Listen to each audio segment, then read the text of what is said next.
So, like Secretary Hobbs, I'm going to continue telling the truth, and they have found that our election was secure. There was no widespread fraud. The results of the election were an accurate reflection of the will of the people, and more people voted than ever before in our state's history, which is something we should be celebrating and replicating, not trying to dismantle. Secretary, you're shaking your head. Do you want to respond to that, Secretary Hobbs, before I move on? Oh, I was just agreeing with Secretary Benson. All the things that I said to undermine the integrity of our electoral system, it was what we knew it to be, which was a lie. A lie so outrageous, no reasonable person could possibly believe it. But unfortunately, who did believe it? 366 people that have been charged with insurrection for storming the Capitol. Hi. I'm Chris Wray, Director of the FBI. We're not going to tolerate criminal activity that threatens the sanctity of your vote or undermines public confidence in the outcome of the election. And all the legislators now that are voting to enact voter suppression laws to protect against what we know to be the most fair, accurate, safest election in modern history.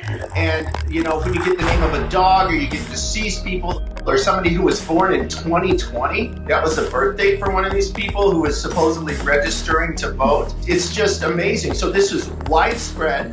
There was no widespread fraud. We have several of the screen grabs from this social media group. They know now that we're onto them.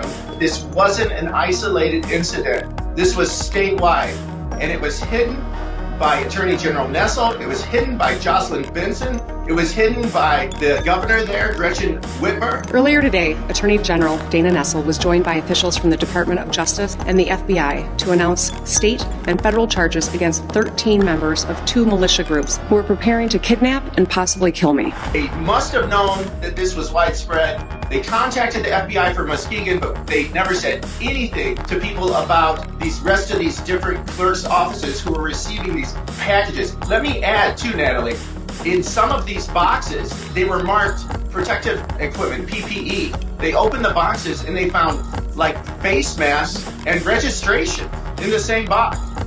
Has anyone with any power in the Republican Party, any congressmen, senators, reached out to you to try to back up and actually get accountability from the stories, from the evidence that you're surfacing? Yeah, nothing from the GOP, of course.